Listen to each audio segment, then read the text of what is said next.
Let's show you in under a minute how to install domino clamps so that you can attach almost anything to a shipping container without damaging it. Oh, the clock's already started. Let's go. Hold your domino clamp with the writing the correct way up, and using a 10mm hex key, undo the central bolt until the locking plate rotates into a vertical position. Insert it into the corner casting in either the stadium or the shield holes.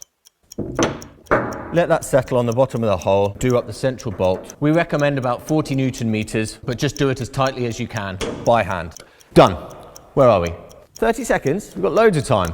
Now you can use these M12 threaded holes to bolt whatever you need to your shipping container. Have a look at our website for our bolt-on accessory kits. 20 seconds left, let's take it back off.